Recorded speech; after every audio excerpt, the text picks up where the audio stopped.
En vivo, desde la octava, en el corazón de la Ciudad de México, para todo el país, en contexto. Es momento de ponernos en contexto con Rubén Luengas. ¿Qué tal, estimados amigos? ¿Cómo están? Me da muchísimo gusto saludarles en este 31 de diciembre del 2022, último día del año. Y estaba yo, antes de empezar a transmitir, estaba yo recordando aquí con Brenda, mi productora, aquella película de Pide al tiempo que vuelva. Pero como todos sabemos, el tiempo no vuelve. No volverán los momentos del 2022 o del 2022. Entonces yo les invito a que aprovechemos el único tiempo presente que tenemos, que es este. El ayer se fue. El mañana no ha llegado, el hoy se está yendo sin parar. Un punto, decía el gran Francisco de Quevedo, de tal suerte que aprovechar el momento que tenemos, y nosotros informativamente lo aprovechamos para despedir este año, presentando algunos de los temas, algunos nada más, porque hay otros que tuvimos que dejar fuera, pero algunos de los temas importantes, trascendentes sin duda, que hemos abordado en contexto aquí en este espacio de la octava. Uno de ellos, sin duda, el caso Ayotzinapa, los giros que ha dado este tema, la investigación, aquella verdad histriónica y las aproximaciones y todo lo que está pendiente todavía del caso Ayotzinapa. Con este arrancamos este resumen de temas importantes para despedir el 2022. Entonces, a mí me gustaría primero que nada preguntarte, Daniela, ¿dónde está el punto de quiebre esencial? Hasta hace poco medios de comunicación decían, cuando salió lo de la cuestión esta de que fue un crimen de Estado, ya ven, pídanle perdón, decían periodistas, confundiendo a la gente de la llamada verdad histórica, que yo le llamo la verdad histriónica. ¿Cuál es el principal punto de quiebre? Y luego, ¿cómo se enreda esta nueva a raíz de la filtración, bueno, en parte, y a raíz también de la renuncia del fiscal especial para Ayotzinapa? Pues lo dijeron ayer en la conferencia en el GIEI. Una cosa que a ellos mismos les sorprendió fue un punto de quiebre que hubo a partir de la detención o las órdenes de aprehensión del ex procurador Jesús Murillo Caram, y ahí empezó una relación distinta o sea, fueron varios días juntos en el que se liberaron estas órdenes de aprehensión en contra de lo que decía el titular de la unidad, que él decía que había que esperar más para tener un documento, un expediente más sólido, más robusto, que permitiera llegar a la judicialización del caso. Y 2 días después, el informe de la Comisión de la Verdad, el informe que presentó el subsecretario Encinas, y a partir de ahí hay una serie de desencuentros que terminan con las filtraciones múltiples del año, de la semana pasada, y la entrevista que a todos nos sorprendió en el campo militar, en la prisión militar. ¿No? De uno de los principales militares señalados en esto, y que pues aparece, pues como todos lo hemos visto, no como cualquier interno, sino con su uniforme, en unas condiciones pues que sí sorprenden, ¿no?, en televisión, y diciendo pues que descalificando todo el informe de la comisión. Entonces, a partir de en esos últimos días, que además termina con la renuncia de Omar Gómez Trejo, pues son como 15 días de mucha incertidumbre, ¿no?, donde teníamos ciertas certezas a partir de la presentación del informe, poquitas, pero ya algunas certezas de lo que había pasado, y de pronto pues 10, 15 días en los que parece que ya las certezas que teníamos no son tan ciertas y que empieza a descuadrarse toda la información. Yo creo que ese es el punto de quiebre, y lo dijeron también muy bien ellos. O sea, hay un tema con la Fiscalía General que empezó a actuar como intentando bloquear el trabajo que había estado haciendo la unidad especializada, ¿no? Que eso es lo que a mí me parece más grave. De todo lo que hemos escuchado es lo que me parece más grave hasta ahora. Esto que mencionas antes de pasar contigo, Omar, de la entrevista de Jorge Fernández Menéndez, además en un campo militar, ¿no? Jorge Fernández Menéndez, me consta, lo vengo conociendo y entrevistando desde hace años, tenía información privilegiada de los gobiernos de PRI y del PAN. El hecho de que esto ocurra bajo un gobierno distinto quiere decir que tiene contactos muy serios al interior del ejército mexicano. Tiene información privilegiada y se utiliza para que tenga acceso y en un momento dado conducir, ¿no?, hacia otros derroteros. Por lo menos la percepción pública que tenemos del caso, ¿no? Porque lo mencionaste, por eso lo quiero aclarar. Él trabaja actualmente en el canal bueno, el que pertenece a TV Azteca, ¿cómo se llama? Azteca 40. ADN 40. ADN 40, etcétera, ¿no? Bueno, Jorge Fernández Menéndez, que tiene libros del narcotráfico. Yo alguna vez me lo encontré en Bariloche cubriendo la cumbre iberoamericana y estaba apapachado por todo el equipo del PRI. Y que fue el autor de esta triste película en la que ubicaba a Iguala en la Sierra de Guerrero, ¿no? Ya cuando tú veías el promocional de esa película, que por suerte duró 3 días en cartelera, y que decía, ¿no?, y que ubicaba, que ponía toda la escenografía como si fuera una película de Hollywood, ¿no? Y que ubicaba a Iguala en la Sierra de Guerrero, decíamos, bueno, no tiene ni idea del mapa de Iguala. Esa es una cosa que nos habla de que siempre ha estado, digamos, que como del lado de la construcción de estas, si no hay una verdad histórica, pues múltiples verdades de las instancias del poder. Y en este caso muy claramente del ejército. Mira, yo creo que el ejército, como el gobierno, como lo que llamamos 4T, nos podrá decir aquí Omar, que es diputado, no es monolítico, ¿no? Claro, como la Fiscalía no es monolítica. Claro. Para un lado jalan algunas estructuras de la Fiscalía y para otra jalaba la unidad de investigación del caso de Ayotzinapa. Y creo que eso pasa también con el ejército. Y él tiene muchos contactos. Hay que recordar cómo llega a esa entrevista, que es por la vía de los abogados defensores, que es como generalmente se llega en muchos casos a las entrevistas, pero tiene que tener acceso. Entonces la pregunta es quiénes le dan acceso, claro, ¿no? ¿Quiénes le permiten acceso a las cámaras de televisión? Claro. Porque entrar a entrevistar, algunos otros compañeros lo han hecho, pero no con cámaras. Entonces esa es la pregunta y la gran incógnita, ¿no? ¿Quién le da el acceso a las cámaras de televisión? Pues son de las muchas cosas que tenemos, de las muchas dudas con las que yo digo que hay que irnos con cuidado y con responsabilidad, porque parece que hay incluso dentro de las instituciones fuerzas que están jalando para distintos lados. Sin duda, de quienes estamos sentados en esta mesa esta noche aquí en Contexto, quien más a flor de piel experimenta la cuestión de Ayotzinapa es precisamente Omar García, porque Omar es sobreviviente de Ayotzinapa, ahora es diputado federal por Morena, pero me imagino que sigue prevaleciendo en ti más que lo político a nivel partidista, me imagino que sigue prevaleciendo en tu ánimo, en tu espíritu, lo que viviste junto con tantos muchachos que a fin de cuentas desaparecieron y otros que pues sabemos lo que ocurrió, por ejemplo Francisco Díaz, que en su libro pone aquel que fue desollado, ¿te acuerdas? O sea, hay un dolor ahí que no se cierra, ¿no? Sí, claro. Gracias, Rubén. Gracias, Daniela. Primero, pues yo hace 2-3 días, en el aniversario de Ayotzinapa, hubo una efeméride en la Cámara de Diputados y precisamente hablaba en mi posicionamiento de que hay claras resistencias dentro de diversas instituciones del Estado mexicano, de personas en específico que siguen obedeciendo a viejos jefes, claro, o al viejo régimen. Así como vemos en los grandes medios de comunicación que hay quienes se empeñan en defender la verdad histórica de Murillo Karam, pues todavía dentro de las instituciones las hay. Y es normal, pienso yo, frente a todas las personas que pudieran estar tratando de hacer las cosas bien. Entonces, pues en ese concurso pienso que tenemos que sumarnos desde todas partes, desde el movimiento, las protestas, los periodistas, las investigaciones independientes, para finalmente establecer qué pasó aquella noche. Nosotros los sobrevivientes también estamos haciendo lo propio. Tenemos un colectivo nacional de sobrevivientes, seguimos declarando, a pesar de nuestros cargos actuales. Pues yo, por ejemplo, sigo muy de cerca señalando al capitán Crespo, que fue uno que está detenido. Está detenido, pero no está acusado todavía por desaparición forzada. Sí.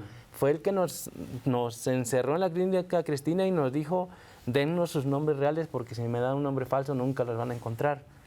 Él es uno de los que estaba ahí participando y no solo él, había más militares, entonces habría que ver hasta dónde llegó la participación del ejército. Creo que las investigaciones tanto de la COVAC, de Encinas, de la Fiscalía Especial como del GI señalan claramente una participación del ejército. Yo pienso que hay una resistencia también en querer, que piensan que se va a manchar mucho la institución. A ver, ¿qué tanto han dicho de los de Ayotzinapa durante mucho tiempo, incluso antes de 2014? ¿Y a poco andamos llorando porque se nos criminalice tanto? Oye, aún con todo eso tenemos que seguir adelante. Entonces, si 1 o 2 o 5 o 10 de sus elementos actuaron de manera incorrecta, pues castígueseles. No hay más. Pero fíjate, el ejército tiene en control todas las comunicaciones electrónicas del país. El ejército estaba siendo informado en tiempo real a través del C4. Luego estas cámaras que por la orden de la fiscal fueron destruidas. Me da la impresión, encuentro un paralelismo con aquello de los curas pederastas. No, se puede manchar la institución, la iglesia. Pues caiga quien caiga, necesitas la... Y más cuando se trata de violaciones de niños. En este caso es algo atroz. Y sabemos que el ejército está infiltrado también por el narcotráfico, que hay corrupción, no es una entidad químicamente pura. Entonces el presidente ha expresado últimamente esta preocupación, yo lo entiendo, pero dice que quieren desprestigiar, que nos invadan y tal. No sé, ¿qué opinas de eso? No, también ha dicho siempre que no se va a manchar el ejército con pues claro. que se investigue. Eso creo pero que no es son una unas postura. Manzanas podridas. No, es toda una inercia de hábitos dentro del ejército. Exacto. Hay toda una política por grupos que se establecieron, no sé si en los 60s o 70s, con una visión contrainsurgente. Exacto. Siguen viendo en Ayotzinapa un nido de guerrilleros, eso hay que tenerlo muy claro. Tenían a un elemento infiltrado que también es uno de los 43 que está desaparecido, ni por su propio elemento vieron aquella noche o no sabemos qué hicieron con él, o sea, prefirieron sacrificarlo que tal, o sea, ¿qué hay ahí? Entiendo la política contrainsurgente en aquel tiempo, pero con el tiempo ahora, ¿por qué tendría que haber una política contrainsurgente? ¿Por qué tendrían que seguir pensando de esa manera? Mirar hacia adentro en lugar de mirar hacia afuera. O sea, aquí el enemigo no está.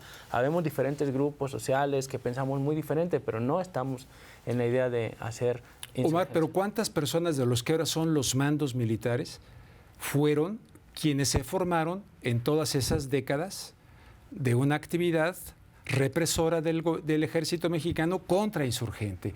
¿Cuántos de estos saben de estos de la operación esta de llevarse a tirar a disidentes al mar, que ocurrió en México, no nomás allá con las dictaduras de Sudamérica? ¿Cuántos se formaron ahí y ahora son los que dirigen? No basta con que un hombre diga, como yo soy el jefe, ahora todos se alinean a lo que yo digo, ¿o sí? No lo sé, es bien complicado. Aquí, por ejemplo, en la investigación falta ver la bitácora de vuelo de la Fuerza Aérea. No sabemos si hubo vuelos esas noches o en las noches siguientes que fueran hacia el Pacífico. Los vuelos de la muerte. O hacia el Atlántico. No sabemos, nunca han revelado información como esa. Entonces, yo entiendo que en el 68, en el 71, pues el ejército no se mandó solo. Claramente había una influencia de la Sedena, el presidente de la República. Al final ellos decidieron reprimir a los estudiantes y asesinarlos.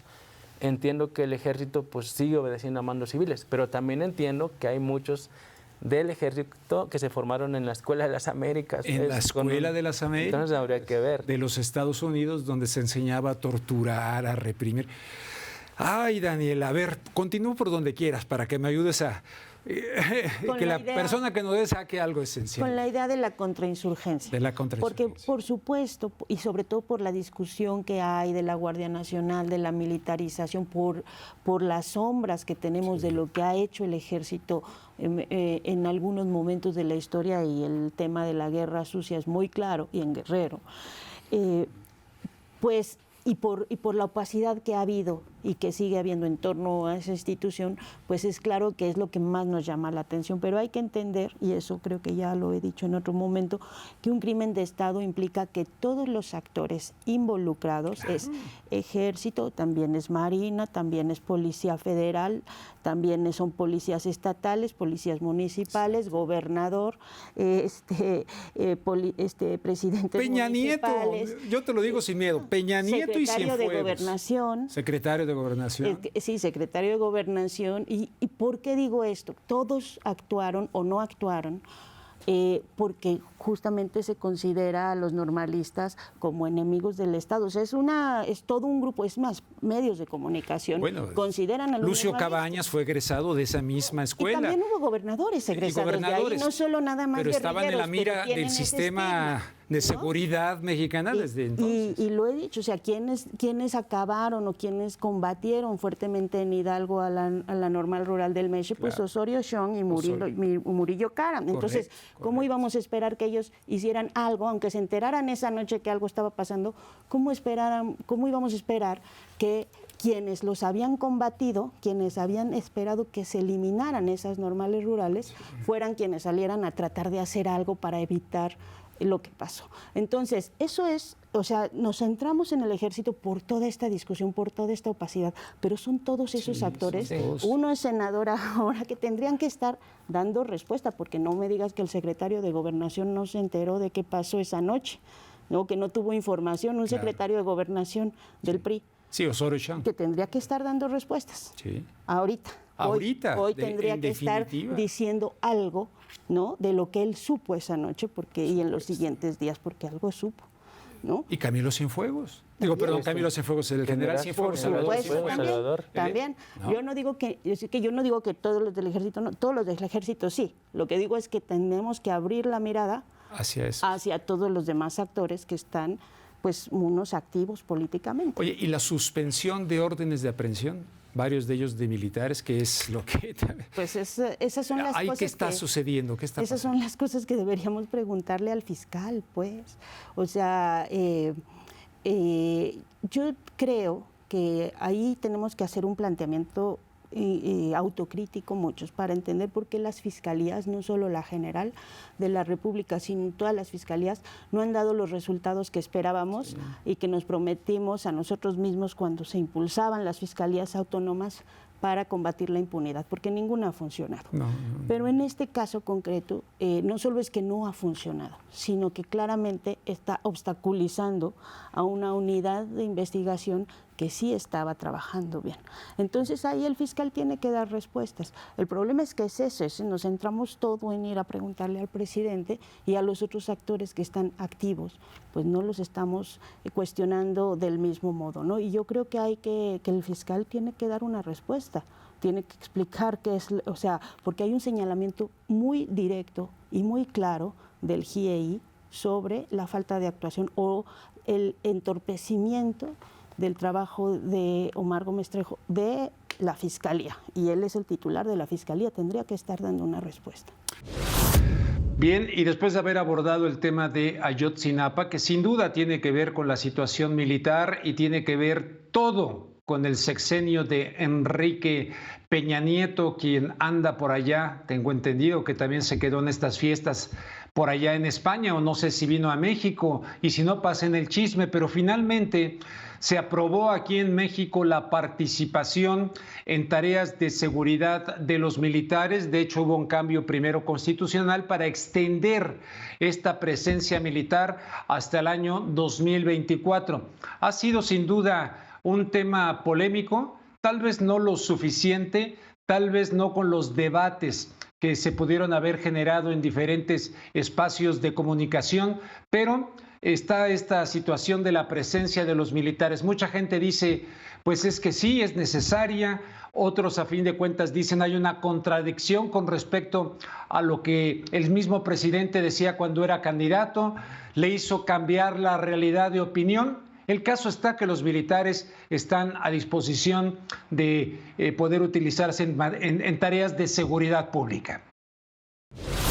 ¿Cómo ves este asunto que despierta tantas pasiones, donde también quieren meter al periodismo en el montón. Ahorita te explico por qué, pero ¿cuál es tu visión de todo esto que está ocurriendo? También tuvimos ahora el día de ayer el desfile militar y fue una ceremonia básicamente, como lo anunció el presidente, dedicada al tema de la seguridad pública, protagonizada por la Guardia Nacional. Bueno, voy a insistir sobre la Guardia Nacional. En el aspecto de la seguridad pública sigue siendo una farsa. El ejército me parece que tendría que estar enfocado a sus funciones de seguridad nacional, pero también reconocer que es necesaria la capacidad técnica, humana y material del ejército en las calles. Y entonces la pregunta que tendríamos que hacer es, ¿para qué queremos al ejército en las calles si no va a estar haciendo el uso de la fuerza que el ejército tiene la capacidad para hacer? Si los tenemos solamente para estar con un uniforme blanco que sirva de adorno y fingir que son policías, eso no nos ayuda a los graves problemas de seguridad que tenemos. Es crítica la situación. El ejército tiene esta capacidad material humana para enfrentar al crimen organizado que muchas policías no la tienen, y eso hay que reconocerlo.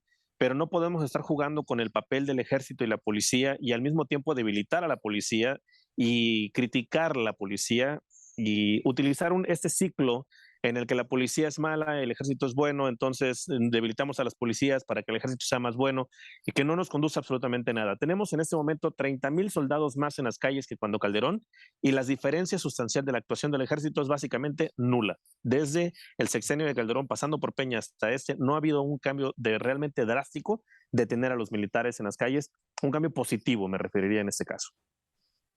Daniel, acabo de entrevistar en este programa al sociólogo Ramón César González. Él planteó algo interesante. Dice, no es lo mismo la militarización neoliberal que la militarización soberanista. Y dice, Calderón, Peña, etcétera, fue una militarización neoliberal. Dice, la de ahora es distinta porque es soberanista. ¿Qué opinas de eso? Bueno, a mí me gusta muchísimo la Coca-Cola sin azúcar o azúcar, Coca Cero o Coca Light o como le quieras llamar, no deja de ser Coca-Cola. Entonces, no importa cómo el discurso trate de manipular lo que está pasando, la realidad en las calles es que el ejército está haciendo una función que no le corresponde desde el marco de las funciones del Estado y que además ni siquiera lo dejan colaborar con las capacidades que pudiera tener. No importa cómo le llamen, no importa si es neoliberal, no importa si es conservadora, no importa cómo le nombres, sigue siendo un militarismo y eso sigue siendo una usurpación de funciones. El ejército no está para darle la comparsa al gobierno en turno de acuerdo al discurso del gobierno en turno. César Gutiérrez Priego, las mismas preguntas, mi querido César. Y sí, decía este muchacho, el tema de un militarismo soberanista. Yo me encantaría, si estamos recibiendo una amenaza, incluso a través del narcotráfico, del crimen organizado, una amenaza que administra Estados Unidos y que se van a ir con todo. Bueno, es muy probable que pudiera cobrar sentido, pero ya ves lo que dice Daniel. ¿Qué opinas tú? Mira, yo lo que opino es que la realidad nos alcanzó, mi querido Rubén. Nos tuvimos que dar cuenta que no tenemos la capacidad táctica para hacerle frente al crimen organizado. Tenemos que reconocer, nos guste o no, yo soy de las personas que siempre ha dicho que el ejército no tendría que estar haciendo funciones de seguridad pública, pero ante la incapacidad que hemos tenido de las policías municipales y estatales y en su momento de la Policía Federal, nos vimos en la necesidad de legalizar el que la Fuerza Permanente del Ejército, Fuerza Aérea y Armada de México salieran a hacer coadyuvancia de seguridad pública. Daniel dice algo que es muy interesante, ¿no? Respecto a las capacidades tácticas que pueda tener el Ejército, que hay que saber diferenciar. No es lo mismo la mayoría de opinólogos que se encuentran en las áreas conurbadas, ¿no? Y que hacen análisis estilo la Condechi y las Lomas, en donde ellos lo que buscan es policías de proximidad social, como a lo mejor se podrían buscar en las grandes urbes, pero tenemos que ver cuál es el problema real que existe en todo el territorio nacional y más al interior de la República. Y muchos de esos lugares donde estamos hablando de difícil acceso, en donde realmente se necesita una fuerza con capacidades militares como la Guardia Nacional para poder hacer frente a esta problemática que tenemos con los grupos criminales. ¿Cuál es la realidad? La realidad es cuando me hablan que no existe una diferencia drástica entre tener al ejército en las calles y tenerlo en los cuarteles, pues yo creo que sí existe y que aparte es más que obvio. Primero se tiene que frenar la escalada de violencia, en primer lugar, y en segundo lugar, esta es la primera vez que es legal que las Fuerzas Armadas estén trabajando como coadyuvantes ¿Por qué? Porque hubo incluso una reforma constitucional para la creación de la Guardia Nacional. Entonces yo les diría, aquí ya no aplica el haya sido como haya sido. Aquí lo primero que tenemos que hacer para que la gente pueda tener y ver los resultados que se están buscando es la consolidación de la Guardia Nacional como tal, como una policía nacional. Cuando nosotros tengamos la oportunidad de que esa Guardia Nacional realmente se gradúe en las primeras generaciones de guardias nacionales, donde veamos los despliegues tácticos que se están buscando que se realicen en toda la República y donde los mismos municipios y los estados, ante esa necesidad e incapacidad que tienen, reconozcan que necesitan el apoyo de la Guardia Nacional, entonces estaremos viendo los resultados. ¿Por qué? Porque la gente lo que no analiza es que el 77-78%, y no me dejará mentir Daniel, son delitos del fuero común. ¿Qué significa? Que las capacidades de las policías municipales y estatales no están para hacerle frente a los grupos criminales. Entonces, utilizamos a la Guardia Nacional en lugar de utilizarla para lo que tendría que ser su función como una policía federal, como coadyuvante de todos estos delitos del fuero común. Y hay otro grave problema. El gobierno ha asumido la responsabilidad de todos los delitos del fuero común o del fuero federal. Entonces, muchas veces la gente confunde y la creación de la Guardia Nacional es para que el día de mañana, cuando pasen 20, 30, 40 años, nuestros hijos y nuestros nietos realmente vean una Policía Nacional que está dando, que está funcionando y que está dentro de la estructura de una Secretaría de Estado como la Secretaría de la Defensa Nacional. Eso es lo que yo analizo y lo que yo veo, mi querido Rubén. César, antes de regresar con Daniel para que comente lo que estás diciendo, la vez pasada que tuve la oportunidad de entrevistarte aquí en Contexto, tú decías que el cambio del presidente fue por eso, porque se dio cuenta de la realidad. ¿Te acuerdas? Es correcto. Se dio cuenta de lo que dejaron, pero de repente descubro que no cambió el presidente. Te voy a decir por qué. Mira, le voy a pedir a mi productor que ponga un video del 2006, cuando competía contra Calderón y decía exactamente lo que vas a escuchar, y luego se lo preguntan 11 años después en una entrevista en Coahuila y dice lo siguiente, pero con un paréntesis de años en el que estuvo diciendo todo lo contrario. En realidad ahora lo que está haciendo es lo que decía en el 2006. Mira, aquí va. Y estoy planteando también que al llegar a la presidencia de la República voy a enviar una iniciativa de ley para reformar la Constitución y darle más facultades al Ejército en el combate al crimen organizado y al narcotráfico. Sí, así, eso dije exactamente. ¿Lo sigue pensando así? Sí, pero tiene que ser en el marco de la Constitución, hacer la reforma que se necesita y cuidar nada más que no se violen los derechos humanos, que no haya masacres. Esa segunda parte es en el 2017, en Coahuila, cuando había sido ya autorizada la Ley Nacional de Seguridad de Peña Nieto en diciembre del 2017. Y publiqué con Julio Astillero un documento de Wikileaks donde se reúne el candidato López Obrador con el embajador estadounidense Tony Garza y le expone este proyecto de la militarización o el uso de la... Entonces no cambió, fíjate, más bien cambió en el paréntesis. El ejército no debe estar en las calles, no está capacitado, etcétera. Entonces no es menor la contradicción.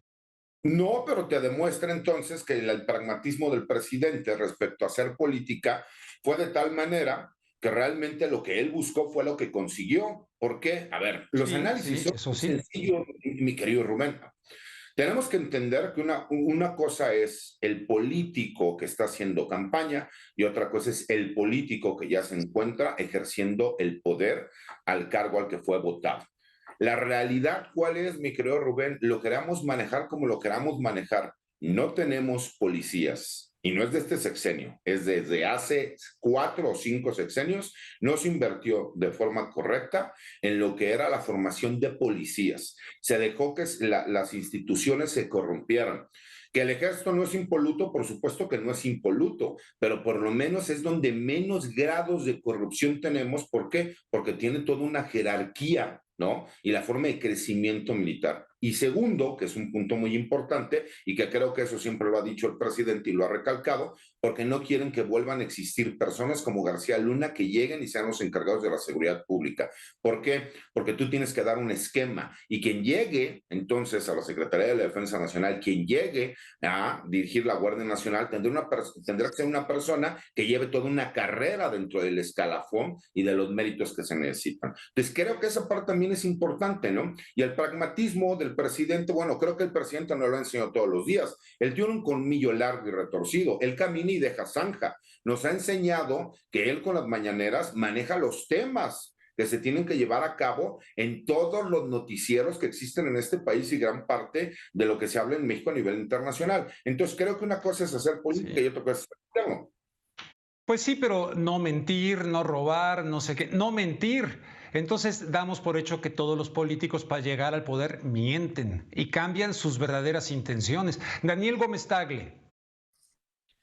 Pues precisamente desde ese ángulo de la mañanera, y me robaste el no mentir que tanto fue en campaña. Entonces, número uno, el presidente engañó a sus electores durante la campaña. Yo entiendo el pragmatismo, yo entiendo que un político en el poder tiene que tomar decisiones que son muy complejas y que valen cualquier cambio de opinión.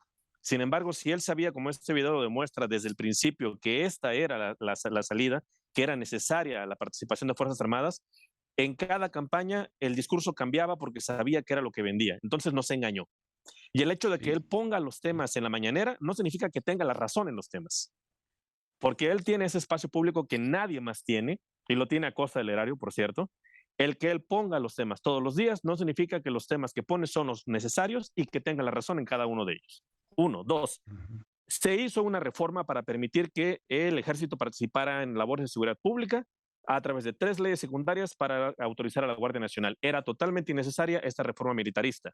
Y finalmente, y de manera muy concreta, hay 47 leyes mexicanas que dicen que el Estado, a través de las instituciones de acuerdo a sus competencias, salud, economía, lo que tú quieras, educación, pueden recurrir al auxilio de la fuerza pública para referirse a la función de las policías de acuerdo al 21 constitucional como una institución de orden civil.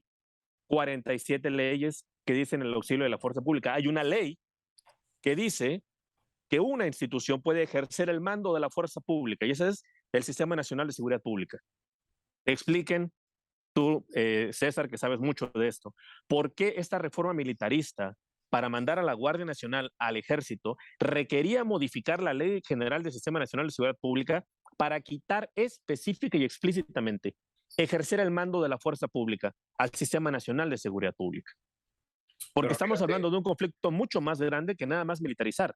Estás dándole el poder al ejército, pero además le estás quitando la facultad, el ejercicio de la fuerza pública a la institución que nace específicamente para ello, y con eso rompes la vinculación a 47 leyes federales, nacionales o generales. Pero ¿Cuál fíjate, es el propósito? Es que ahí es donde te equivocas, mi querido Daniel. La Guardia Nacional no forma parte del Ejército. La Secretaría de la Defensa Nacional fue reestructurada. Esa reestructura lo que hizo fue que este órgano del Estado tuviera a un general de división, que es el secretario de la Defensa Nacional, el cual única y exclusivamente cumple con funciones político-administrativas. De ahí abajo existe un Estado Mayor conjunto formado por el Estado Mayor del Ejército Mexicano, el Estado Mayor de la Fuerza Aérea y ahora también con el Estado Mayor de la Guardia Nacional. Y hasta después de ellos, abajo de ese escalafón, se encuentra la Comandancia del Ejército, la Comandancia de la Fuerza Aérea y la Comandancia de la Guardia Nacional. Dentro de las mismas reformas está la Secretaría de Seguridad y Protección Ciudadana, que será quien emitirá cuál es la forma como se tiene que llevar a cabo el trabajo y que estará supervisando, permíteme, estará supervisando exactamente cuál es la política de seguridad que se tendrá que llevar en el país. Fíjate, esto es lo más increíble y es lo que yo les decía.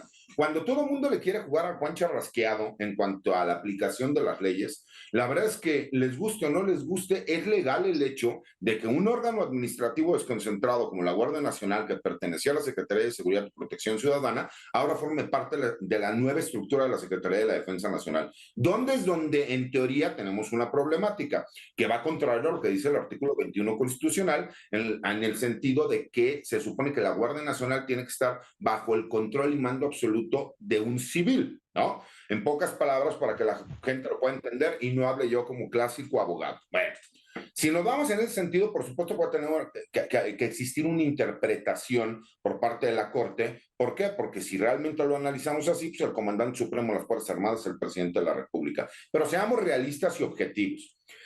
Me gusta más el término que utilizas de militarismo que militarización, porque si habláramos realmente de militarización, pues tendríamos que ver la aplicación de leyes y reglamentos militares, de la disciplina militar, de las doctrinas militares, la detención por parte de militares de civiles, llevarlos ante autoridades militares, y es una situación que no se da como tal. Y segundo, tendríamos que ver que todas las policías municipales y todas las policías estatales realmente estuvieran llenas de militares y que fueran los militares de facto en activo los que se encargaran de llevar a cabo lo que es la aplicación de la seguridad pública. Situación que no se da, pero la realidad, y ahora yo te reviro la pregunta, tú dime, mi querido Daniel, en este momento yo me llevo a todos los soldados a los cuarteles, a todos. ¿Qué es lo que vamos a hacer en seguridad pública? ¿Qué es lo que tú harías? En este momento yo me los llevo todos. ¿Qué vas a hacer? César, yo pregunté de manera específica, ¿en qué beneficia a la estrategia nacional, en qué beneficia el eliminar la fracción que dice ejercer el mando de la fuerza pública como una facultad de la Secretaría del Sistema Nacional de Seguridad Pública? ¿Por qué se le tiene que quitar el ejercicio del mando de la fuerza pública al Sistema Nacional de Seguridad Pública? De eso no estamos hablando. Luego, en cuanto a tu pregunta, la respondí desde mi primera participación. Yo creo que el ejército es necesario en las calles porque las policías no tienen capacidad. Eso ya lo he respondido y lo he planteado y es mi postura pública. Yo creo que necesitamos al ejército, pero necesitamos reglas. Lo que yo quiero saber es por qué es necesario quitarle el mando de la fuerza pública a la institución del Estado que nace precisamente para ello. ¿Por qué es necesario quitar esa cláusula? Y eso nos deja además, y tú eres abogado y sabes mejor que yo, nos deja la interpretación de que la única expresión de fuerza pública en las 300 leyes mexicanas se refiere a las Fuerzas Armadas. Y la única conducción del mando de la fuerza pública explícitamente vinculada está en el Código de Justicia Militar y en el Código Penal Militar. Leyes militares que facultan el mando de la fuerza pública y le quitas la expresión de fuerza pública al Sistema Nacional de Seguridad. ¿Por qué? Eso es perverso, mi estimado César. Es perverso no solamente darle poder a los militares, sino quitarle la facultad del mando de la única razón de ser de la institución de seguridad pública y le quitas el mando de la fuerza pública. Eso es perverso por donde quieras ver. Bien, estimados amigos, un tema candente, donde evidentemente desde mi punto de vista todavía no conocemos a fondo la verdad. Conocemos la verdad oficial, lo que oficialmente se dijo allá en Estados Unidos y lo que oficialmente se dijo aquí en México. ¿Y a qué me refiero? Me refiero a la detención del general retirado Salvador Cienfuegos, quien fuera el secretario de la Defensa Nacional en la administración de Enrique Peña Nieto, cuando se le vinculó allá en los Estados Unidos con actividades presuntamente del narcotráfico. El fiscal en ese momento allá en México, en los Estados Unidos, es nada más y nada menos, o era William Barr, el señor William Barr, el mismo fiscal que exoneró a personas involucradas en el escándalo Irán-Contras, que implicó armas, que implicó drogas, etcétera, en los Estados Unidos. Ese mismo fiscal con el presidente Trump se entendieron por algún motivo que, en mi opinión, repito, no conocemos, aunque muchos dicen que sí, el gobierno desde luego dice que sí, pero se liberó al señor Salvador Cienfuegos, quien recientemente andaba muy quitado de la pena, muy tranquilo allá en la Guelaguetza, en el estado de Oaxaca. Otro de los temas candentes, sin duda, que gira en torno a este militar Salvador Cienfuegos. ¿Qué es lo que tenemos en la historia de este sexenio? Ha habido momentos de mucha tensión. Sin duda el más complicado fue la detención del general Cienfuegos. Hay que recordar que el presidente Andrés Manuel inicialmente recibió esta noticia de muy modo. Después tuvo una reacción por parte de la alta jerarquía militar de México y dio un revire y empezó a tener una actitud más ruda y distante en contra de las autoridades de seguridad pública de los Estados Unidos. En el pasado, en efecto, la DEA, el Departamento de Estado norteamericano, el FBI y la CIA habían logrado establecer una relación, una sinergia muy interesante, muy importante con con la Marina, específicamente con el área de inteligencia militar y del ya célebre en estos momentos almirante Marco Antonio Ortega Siu, que era el jefe de las operaciones especiales, el comandante del grupo de élite de la Marina, que realizó muchos operativos exitosos en contra de estructuras criminales, que tuvo como fin la captura de narcotraficantes de alto perfil. Recientemente, la prensa de los Estados Unidos, en esta coyuntura electoral, ya en la contienda por la reelección, la posible reelección de Biden, está presentando materiales muy interesantes, el que tú mencionas del New York Times Magazine, pero también el día de ayer del Washington Post, señalando situaciones que aquí en México teníamos indicios, informaciones no confirmadas, pero que esta investigación de ambos medios, que en efecto hay que tomar con toda cautela, como tú bien señalas, debido a algunas pifias que han cometido en el pasado, pero me parece que estas dos piezas periodísticas del New York Times y del Washington Post nos revelan datos interesantes acerca de lo que ocurre en el Gabinete de Seguridad en México y de lo que ocurre tras bambalinas en el combate a los carteles de la droga aquí en este país. Oye, David Saucedo, Jesús Lemus, el periodista y escritor Jesús Lemus, autor del libro del Fiscal Imperial, él ha hablado acerca de una especie de cofradía al interior del ejército mexicano y en relación del general Salvador Cienfuegos, que esa cofradía habría actuado para revertir esta investigación que desde el año 2015 la DEA venía realizando del entonces secretario de la Defensa Nacional, que ocupó ese cargo durante la administración de Enrique Peña Nieto y que presuntamente tendría vínculos de corrupción con los H, allá de Nayarit. ¿Tú qué opinas acerca de esto? ¿Algún tipo de cofradía militar que nosotros los mexicanos no estemos conscientes de su existencia y que haya gravitado en esa decisión para que fuera exonerado el general Cienfuegos, que se supone que se le iba a investigar aquí en México? No sé si se le dio seguimiento a ese caso, porque ahí lo vimos últimamente ahí en la Guelaguetza, muy tranquilo, en Oaxaca. Sí, bueno, al interior del ejército, coincido con Jesús Lemus con respecto a que hay al interior del ejército distintos grupos, camarillas, como las mencionó en su momento en su libro Roderick Eykamp. ¿Qué es lo que tenemos ahí en el ejército? Grupos de poder. Debido a la falta de transparencia y la opacidad que existe al interior de la vida del ejército, no hemos tenido mayor conocimiento acerca de cuántos grupos hay, quiénes los conforman, cuál es su composición, cuáles son sus objetivos. Sabemos que hay grupos de poder al interior del ejército que están divididos en función de varios criterios. Uno es el criterio de edad. Hay generales de alto rango, de cierto rango de edad, mayores de 55 años, que tienen una perspectiva, que tienen ciertas posiciones dentro de la estructura militar y que se aglutinan y que tienen posiciones. Hay otro segmento de los militares de alto rango, son militares de menos de 50 años, militares más jóvenes, que tienen una perspectiva diferente y son de las siguientes generaciones las que se van a hacer cargo de la conducción de las actividades del ejército. También hay divisiones regionales, es decir, grupos del ejército que tienen cierta afinidad por haber estado colaborando, trabajando en ciertas zonas. Hay que destacar que la mayoría de los presidentes mexicanos, cuando antes de haber sido presidentes fueron gobernadores, normalmente el secretario de la Defensa era un militar con el que habían tenido contacto en la región o zona militar del estado del que provinieran. No es de extrañar pues que los presidentes que habían tenido este desempeño previo como gobernadores tenían esta cercanía natural hacia ciertos integrantes del ejército.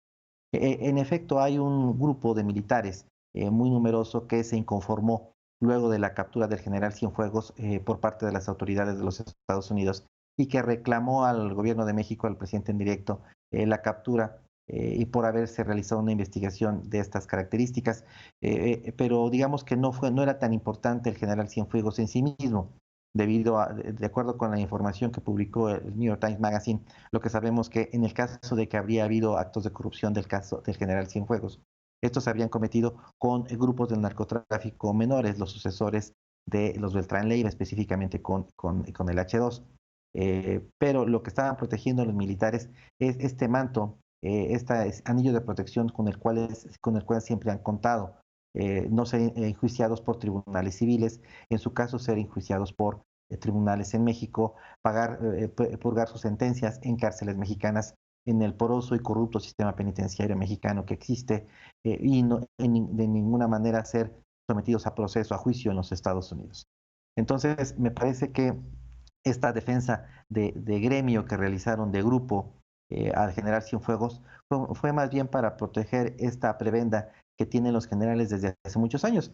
Como tú sabes, los civiles en muchas ocasiones han pedido la participación del ejército para reprimir movimientos sociales o para combatir a grupos de crimen organizado. Y una de las salvaguardas, salvoconductos que tienen los militares para poder involucrarse en estas tareas de represión y de combate al crimen organizado es gozar de total impunidad frente a acusaciones de violaciones a los derechos humanos, asesinatos extrajudiciales, enriquecimiento, corrupción o colaboración con organizaciones del crimen organizado. A cambio de todo este paquete de impunidad, los generales, los militares se involucran activamente en las tareas que le encomiendan los civiles. Esto ocurrió en los sexenios de Felipe Calderón, de Enrique Peña Nieto, actualmente en el sexenio del presidente Andrés Manuel López Obrador. Así que coincido con Jesús Lemus, se trata de un mecanismo que existe, un intercambio quid pro quo entre los militares y el Estado mexicano para poder realizar estas tareas. David, hay diferentes analistas, leemos entre ellos Anabel Hernández, le he escuchado en el programa de Carmen Aristegui, pues comentarios muy fuertes, y le he leído también en la Deutsche Welle con respecto al general Cienfuegos. Y varios son los que dicen que si se hubiera continuado el proceso en contra del general, necesariamente habría salpicado a miembros distinguidos del ejército actualmente, incluido al actual secretario de la Defensa. ¿Tú qué opinas con respecto a esto? Que dicen que es imposible que se mantuviera al margen de lo que habría ocurrido y que por eso esta cofradía intervino a favor del general Cienfuegos. Sí, yo comparto con Anabel y con Jesús Lemos esta perspectiva. Desde hace aproximadamente 50 años, los narcotraficantes forman parte de las élites de este país. En algunas ocasiones, distintos gobernadores, distintos secretarios de seguridad pública, destacadamente Genaro García Luna, e incluso tenemos la sospecha, por no decirte la certeza, que en algún momento en los despachos presidenciales ha existido la perspectiva de, ante la imposibilidad de enfrentar a los grupos del crimen organizado, llegar a ciertos pactos y acuerdos con ellos. Esto desde los tiempos de Miguel de la Madrid, pero que se habría incrementado en los tiempos de Carlos Salinas. Es decir, combatir a algunos grupos del narcotráfico y darles manga ancha a otros. En este sentido, quienes habrían sido los brazos operadores de esta estrategia de paz narca en algunas regiones del país y de acuerdos bajo la mesa del Estado mexicano con el narco, habrían sido los militares. Entonces, los secretarios de la Defensa, desde los tiempos del general Juan Arévalo Gardoqui, tú lo recuerdas, en el sexenio de Miguel de la Madrid, hasta el general Cienfuegos, estaríamos hablando de secretarios de la Defensa que estarían al tanto de negociaciones con el narcotráfico para obtener ciertos objetivos estratégicos que sean importantes para los distintos gobiernos de México, de todos los partidos políticos, hasta actualmente con el presidente Andrés Manuel, para llegar a ciertos modus vivendi, acuerdos con el narco. En su momento, con el presidente Andrés Manuel el presidente Carlos Salinas, pues habría sido un intercambio con los narcotraficantes, es decir, el combate, el caceramiento en contra de los integrantes del cártel de Guadalajara, Miguel Ángel Félix Gallardo, Rafael Caro Quintero, Ernesto Fonseca Carrillo, y darle manga ancha al cártel del Golfo, encabezado en ese momento por Juan García Abrejo.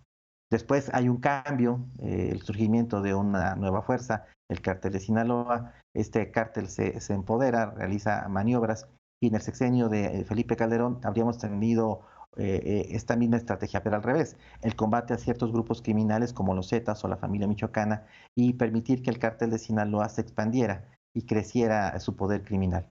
Y así habríamos avanzado a lo largo de la historia, de los últimos 30 años de la historia política de este país, con acuerdos al más alto nivel entre altos integrantes de la clase política y del estamento militar en México con grupos del narcotráfico. Pudieran tratarse de acuerdos como tales o entendimientos tácitos, no necesariamente estas reuniones de las que se habla frecuentemente, pero de las que nunca hemos tenido ninguna prueba, entre, por ejemplo, el presidente Felipe Calderón e integrantes del Cártel de Sinaloa, que es algo que mencionó en varias ocasiones, pero sin aportar pruebas, la Barbie. Tú lo recuerdas en las distintas entrevistas que dio a medios de comunicación, cartas que hizo llegar a distintos medios, que fueron publicadas, si no mal recuerdo, también por Anabel, estando de acuerdo ante la posibilidad de que hubiera acuerdos de alto nivel entre los líderes del narco y altos integrantes de la jerarquía militar y política de México. No estoy tan seguro de que se hayan realizado reuniones en físico.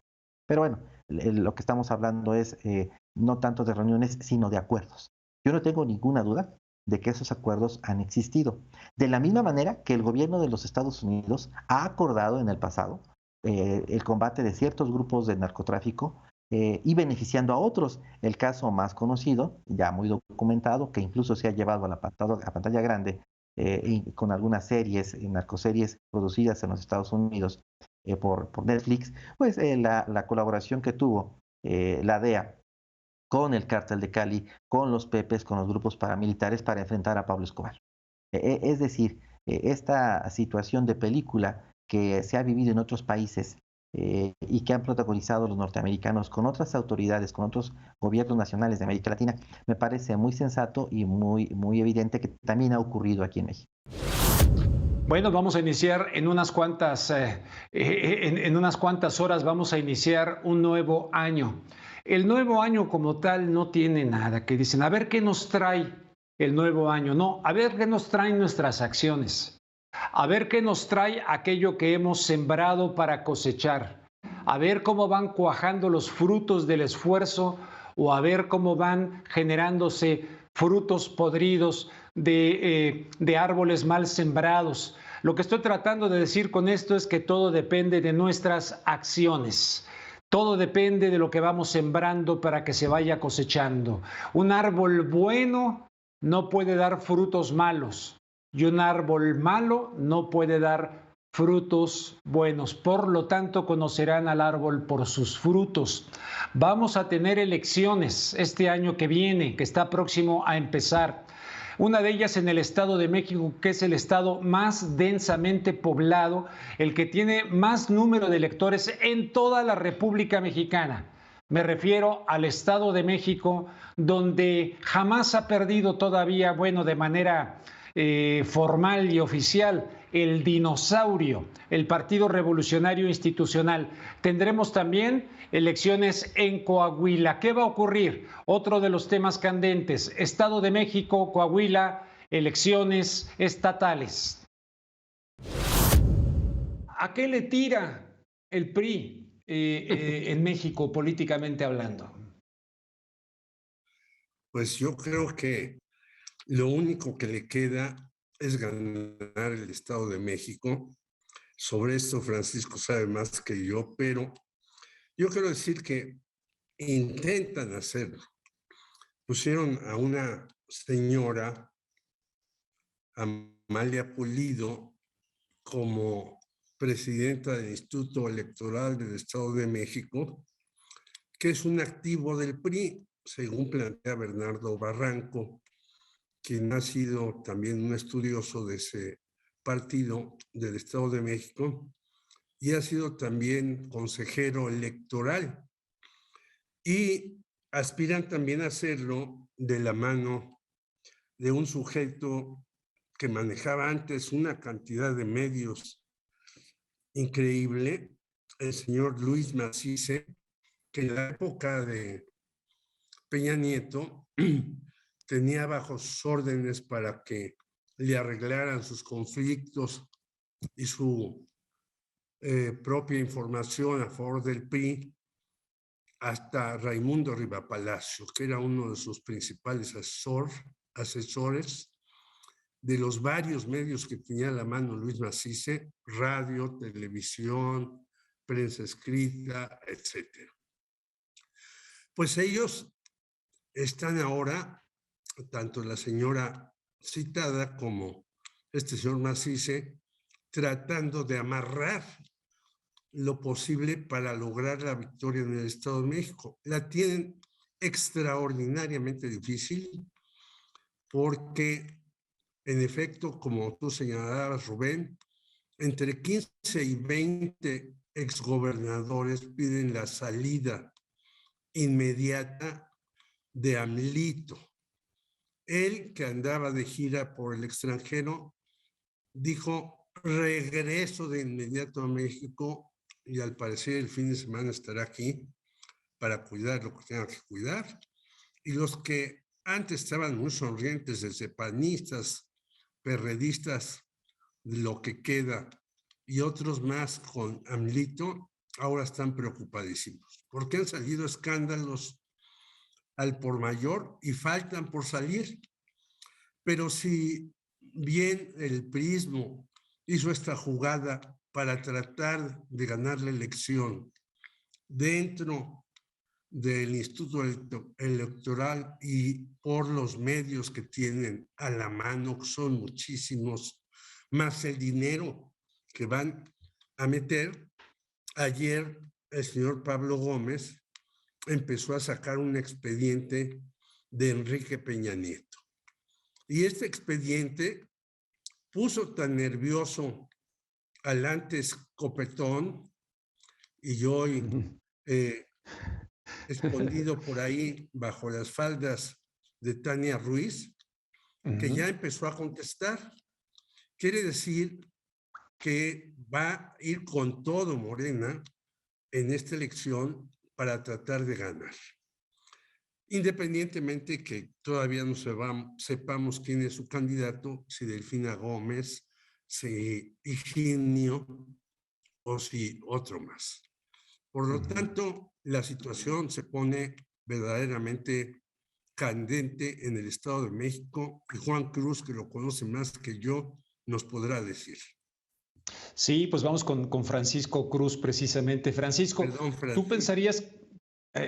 ¿tú pensarías que esto, Francisco, lo que anunció Pablo Gómez ayer de la investigación a Peña Nieto, lo que su abogado también, que sacó el país, un departamento de más de $5 millones en Madrid, podría tener una intención política para ganar el Estado de México, dado que le está pegando ahí al grupo Atlacomulco? Mira, lo de Pablo Gómez es una bomba, ¿sí? No Pablo Gómez, mira, yo lo ampliaría.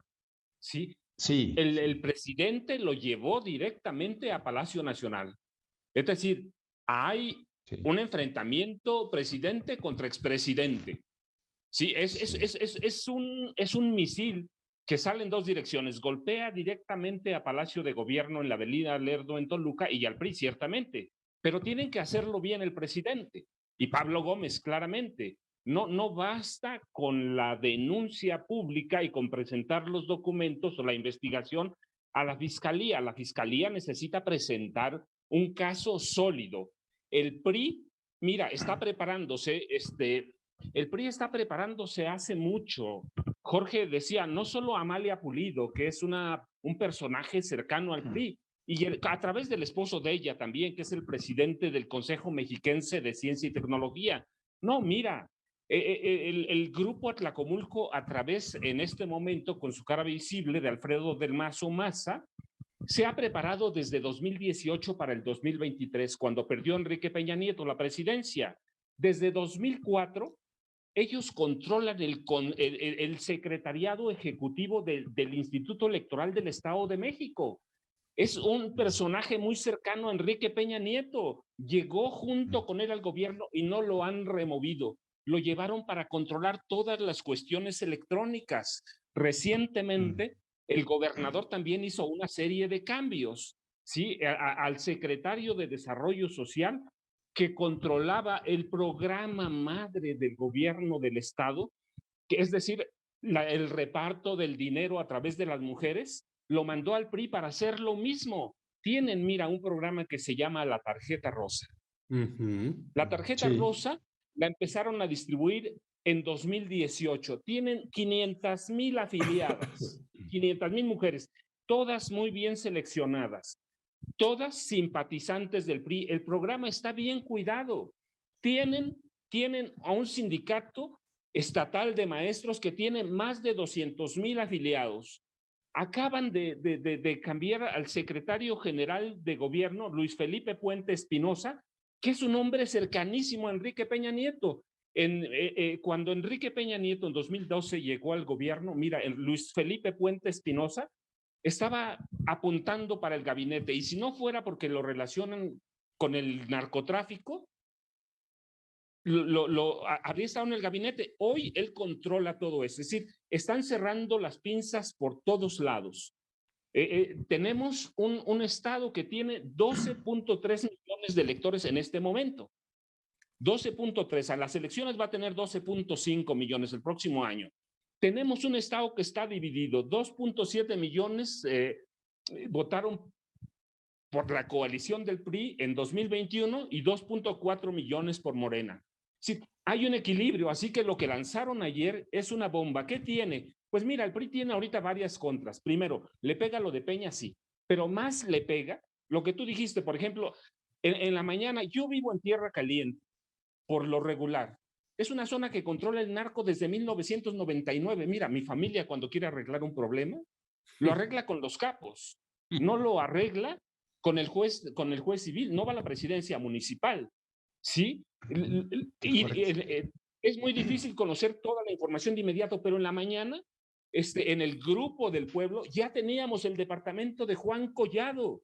Y desde toda la semana ha estado circulando el grupo de diputadas federales que supuestamente desnudas tiene Alito en su teléfono celular, con las que negociaba. Y mira, pero para eso también el PRI ya había tomado una decisión, cuando empezaron a salir los escándalos de Alejandro Moreno, de marginarlo en el proceso de selección del candidata a gobernador del Estado de México. Es decir, el PRI tiene muchos problemas. El de Peña Nieto es uno que sí es una bomba, pero que tienen que armar bien desde la presidencia o desde la UIF. Si arman algo mal, pues va a quedar en ridículo el presidente. Y eso va a jugar sus contras en las elecciones de junio de 2023.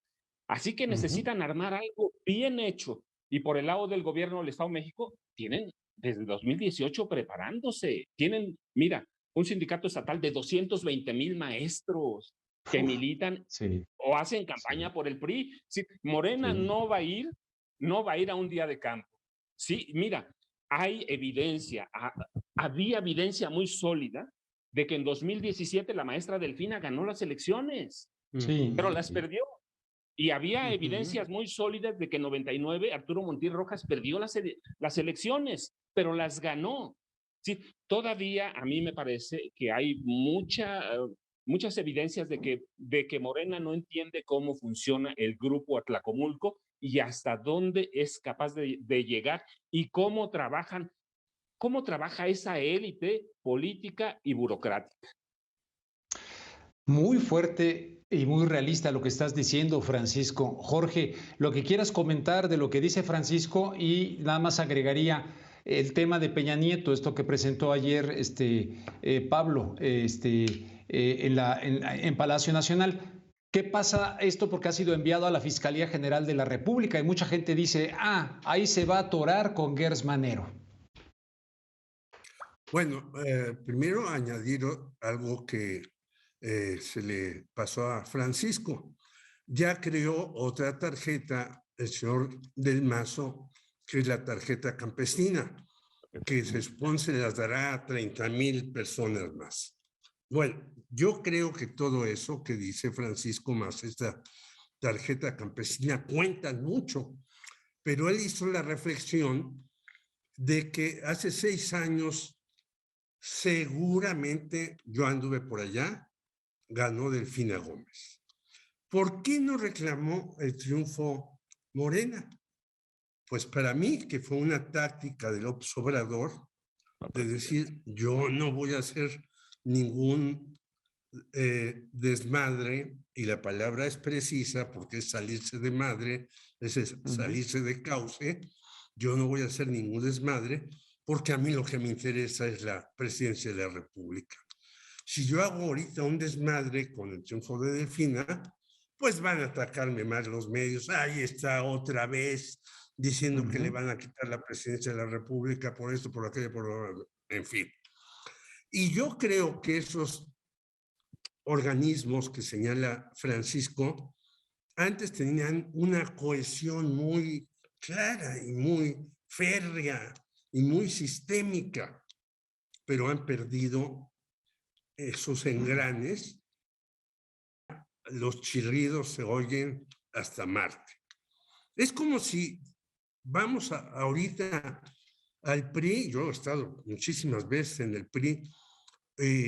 Una de las veces que estuve en 88, llegué al PRI para cubrir lo de la campaña de Salinas y Cárdenas, y un señor llamado Francisco Carreño Carlón me dijo: oye, hijo de la quién sabe qué, ¿te vienes a burlar por nuestra derrota?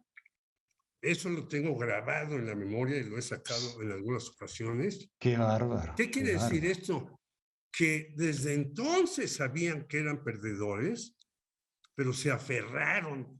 Y ahora escribe unas cosas este señor Francisco Carreño Cardón verdaderamente demenciales, que ni algún habitante que no conozca México puede entender.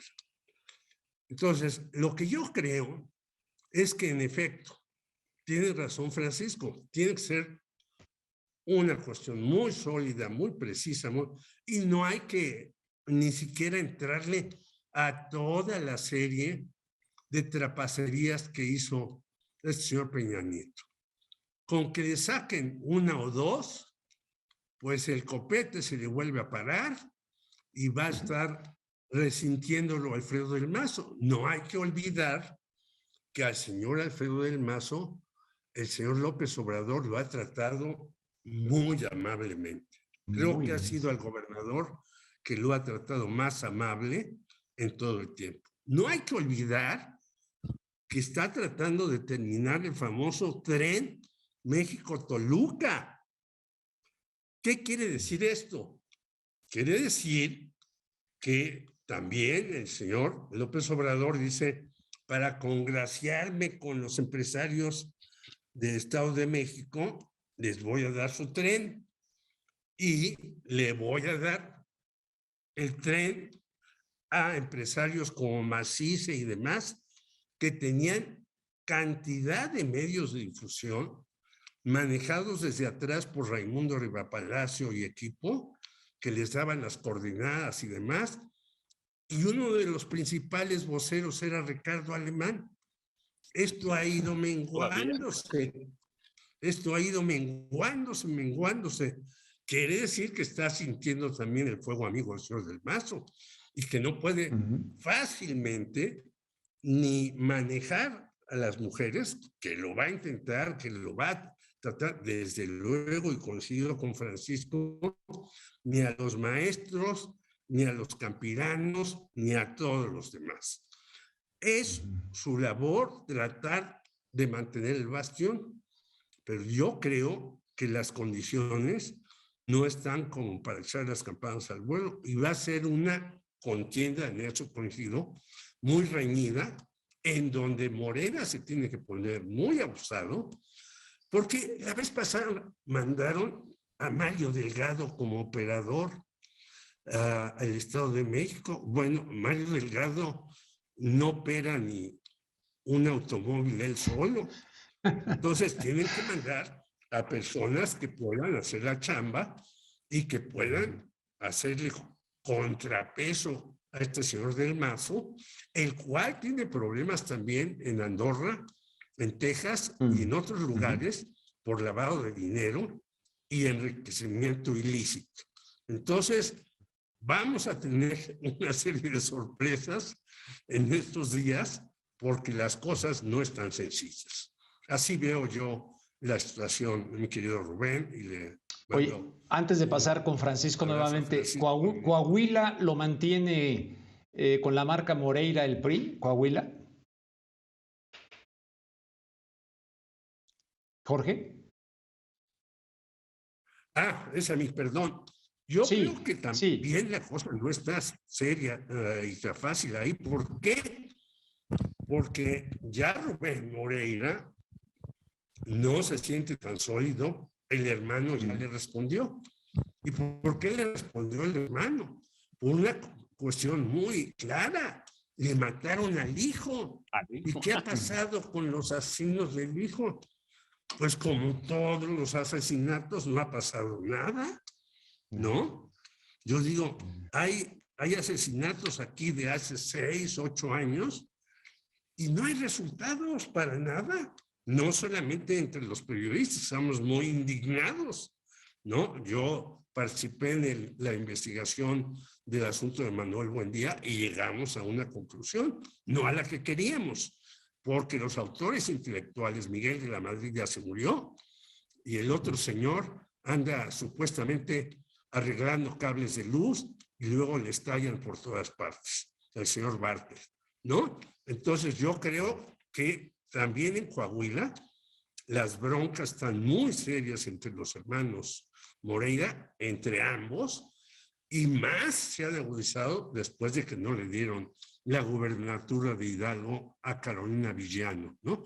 Entonces, eso también está muy complicado. No sé si ahí se pueda tener un buen candidato de Morena, pero en el Estado de México yo creo que del trío que se menciona, Delfina, Higinio u Horacio Duarte, los tres pueden hacer un trabajo importante si hay un aparato, desde luego, que sea eficiente y no se llame Mario Delgado el operador. Francisco, pues sobre estos temas coyunturales, pero también me queda la inquietud de esto de cómo ves lo de Gers Manero con el tema Peña Nieto, porque mucha gente ayer me comentaban en mi canal de YouTube, no va a pasar nada, Gers Manero, ya ves lo que mucha gente opina. Mira, Rubén, en realidad él tiene la sartén por el mango, ¿sí? La investigación que se presentó ayer y que prácticamente ya se judicializó, eso va a determinar. Imagina que dentro de 3 meses Gertz Manero les diga, pues no tienen caso. Pues es un ridículo para el presidente, no para Pablo Gómez Álvarez. El presidente lo llevó a Palacio y desde Palacio salió prácticamente el caso. Sí, Gertz Manero ya lo conocemos cómo trabaja. Yo digo que es más lento que las tortugas, si puede haber algo más lento. Tiene su ritmo, tiene sus intereses personales. Entonces necesitan verdaderamente, ya que lo presentó el presidente, mira, eso sí va a impactar directamente para el 23 y para el 24. Si presentan un caso débil, las elecciones del Estado de México formalmente empiezan en enero. Así que todavía tienen tiempo de hacer arreglos, de hacer ajustes. Los dos equipos, Morena como el PRI del Estado de México, con Del Mazo a la cabeza y con Peña Nieto, porque los exgobernadores, exdirigentes del PRI en el Estado de México lo han estado consultando. Así que es de los dos lados. Gertz Manero es la bomba para los dos lados. ¿Qué va a pasar? Pues ya lo sabremos. Necesitan, mira, es un caso histórico. Necesitan armarlo con transparencia, con claridad. Cualquier duda va a pegar porque entonces ridiculiza al presidente, ridiculiza a Pablo Gómez Álvarez y por lo tanto a Morena. Y el PRI, lo conocemos, mira, es un grupo muy unido desde el 15 de marzo de 1942. Es decir, no es un grupo que se haya formado de la noche a la mañana. Algunos de sus integrantes están sólidos, incluidos empresarios. Recuerda, tienen ahí en Acambay, que es vecino de Atlacomulco, a los Alcántara Rojas, que tienen inversiones en el país. Son banqueros, tienen 10,000 unidades de transporte público interestatal. Tienen a Hinojosa, que es un empresario que forma Peña Nieto. Tienen a Yusa, ¿sí? que es una empresa vieja a nivel mundial, internacional. Es decir, hay una clase política empresarial que está formada desde 1942. No puede haber una falla en el caso que presentó que presenta el presidente en Palacio Nacional a través de Pablo Gómez Álvarez. Tiene que ser muy preciso, tiene que ser con cirugía, no pueden dejarnos con dudas como ayer. Mira, hablan de empresas de dos familiares del presidente. Nos tienen que decir cuáles son. Enrique Peña Nieto aparece en documentos viejos, aparece en una empresa en 1992 con su papá y algunos de su hermano, uno de sus tíos, pero en el 92 él era muy joven, 26 años, todavía no trabajaba.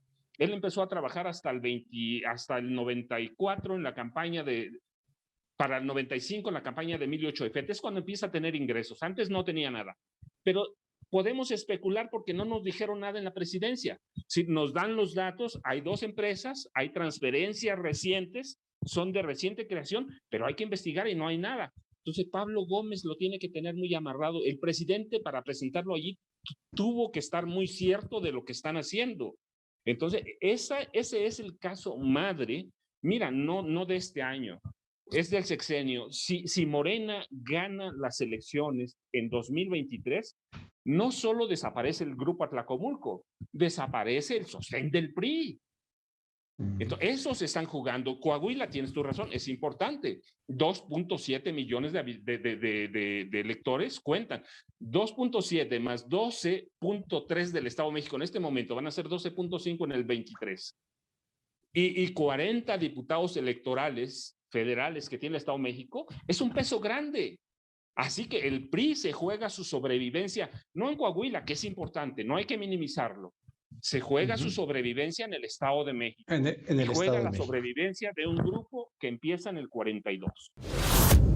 Bueno, a nivel global, pues muchas cosas han impactado sin duda, pero una de las que más han marcado nuestra vida a nivel mundial es sin duda este evento que quedará marcado en el 2022 en la historia, el conflicto, por llamarle así, entre Rusia y Ucrania, aunque evidentemente es un conflicto entre Estados Unidos, entre la OTAN, con raíces históricas, con incumplimientos por parte de la OTAN y de los acuerdos posteriores a la caída de la ex Unión Soviética. Pero vamos a ver qué nos dice al respecto nuestro amigo el doctor Pablo Moctezuma Barragán. Rubén, estimada audiencia, buenas noches. La guerra no es la solución. Rusia ha invadido Ucrania y México está en contra de la invasión y exige respeto a la soberanía. Sí, y no olvidamos tampoco que la OTAN y Estados Unidos han invadido en solo 2 décadas a Siria, Libia, Yemen, Afganistán, Irak, Somalia y a Yugoslavia. Ellos no buscan la paz. A Cuba la han bloqueado 60 años.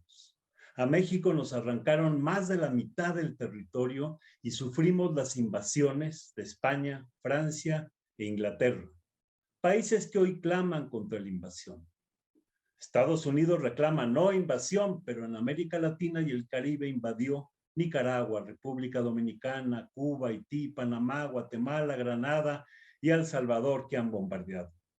Estados Unidos cuenta con el presupuesto militar más grande del mundo, 781 mil millones de dólares y más de 600 bases militares por el planeta. Tiene desplegadas 5.900 ojivas nucleares en misiles, aviones, barcos y submarinos. Su complejo militar e industrial necesita guerra tras guerra. La de OTAN y Estados Unidos han rodeado a Rusia, avanzando por Europa del Este. En 25 años expandieron a Estonia, Letonia, Lituania, Polonia, República Checa, Eslovaquia, Hungría, Rumanía, Eslovenia, Croacia, Montenegro, Albania, Macedonia del Norte y Bulgaria. Ucrania ha recibido mucha ayuda militar y ha pedido adherirse a la OTAN. El ahora director de la CIA, ex embajador en Rusia, William Burns, admitió en 2008 que la expansión de la OTAN ya había cruzado las líneas rojas de seguridad de Rusia y podría crear violencia o una guerra civil que forzaría a Rusia a intervenir. No olvidemos que Rusia tiene más de 1.450 ojivas nucleares desplegadas. En Ucrania fue derrocado en 2014 Yanukovych por grupos neofascistas y pro-occidentales. Ese año, Donetsk y Lugansk de mayoría rusa se manifestaron en contra, declarándose repúblicas autónomas. Pero neonazis y mercenarios extranjeros participaron a favor de Kiev en enfrentamientos sangrientos.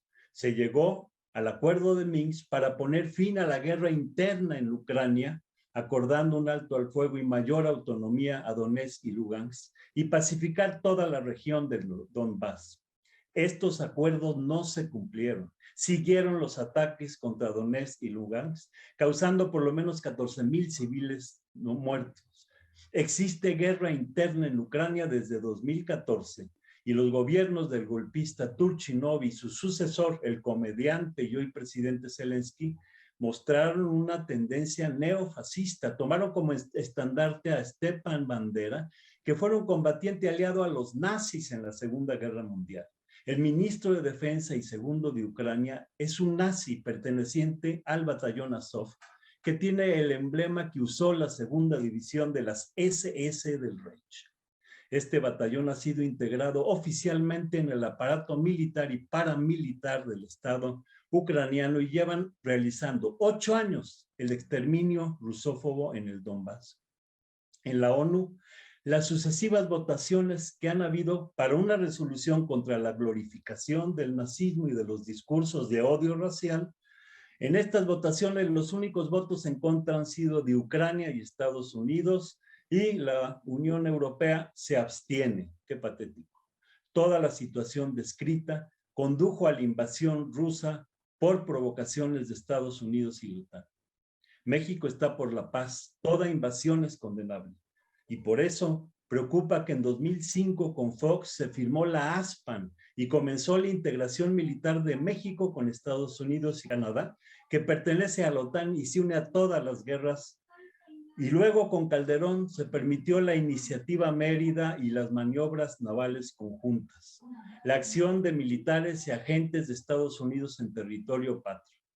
Y preocupa hoy la participación de México en ejercicios navales NAMSI 22 con Estados Unidos y Canadá en Cozumel, Quintana Roo, así como el año pasado en Ensenada con el Comando Norte y el año antepasado en Puerto Chiapas. Dicen que son para la seguridad de América del Norte, ¿sí?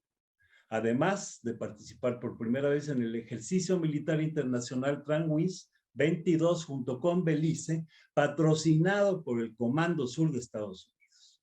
México está por la paz, no quiere ser blanco de ataques nucleares por pertenecer a una alianza con Estados Unidos y Canadá. No nos metan entre las patas de los caballos. Que cada quien arregle sus problemas en su casa. No a los pactos agresivos de las potencias, no a la injerencia, sí a la solución pacífica de los conflictos. No somos Norteamérica, somos México soberano, Rubén. Buenas noches.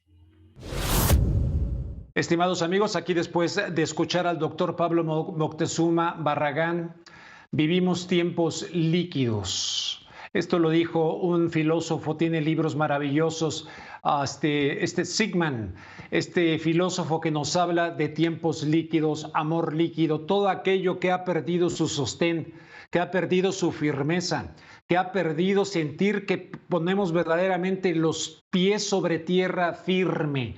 Todo corre a una gran velocidad y de manera verdaderamente efímera.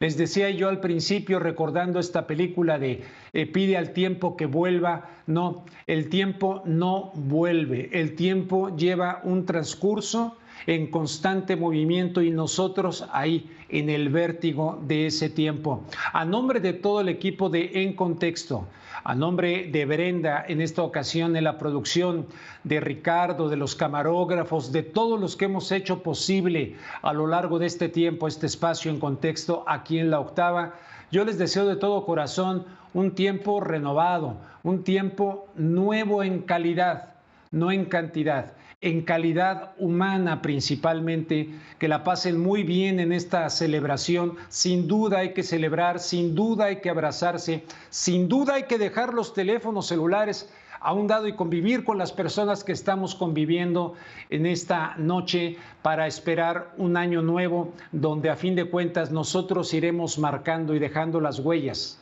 con nuestros pasos de lo que será un año por venir. A nivel ya global, no se pierda la visita. De hecho, tendremos un en contexto en especial de Joe Biden, quien viene a México. Hace mucho tiempo que no venía un presidente de los Estados Unidos a México. Ahora viene y se va a anunciar la alianza para la integración económica, no de América del Norte como la de Fox, sino de toda América. Bueno, nos han tomado nuestro punto de vista. El pueblo de México hay debate y va a votar, va a dar su opinión respecto a esto que nos plantean los políticos, las élites mundiales, porque esto no es una decisión nada más de los que vemos en la política, va mucho más arriba. ¿Qué papel le quieren asignar a toda América y que puede iniciar en este mismo año que va a empezar? Con esa reflexión les dejo, les mando un fuerte abrazo. Ahora no traje alguna botella de champaña para abrir aquí o de vino espumoso, pero ahí se la debo para la próxima. Un abrazo a todo el equipo de La Octava y hasta el próximo año. En contexto. 81.400 personas da noch keine Immunität der Bevölkerung. En contexto con Rubén Luengas.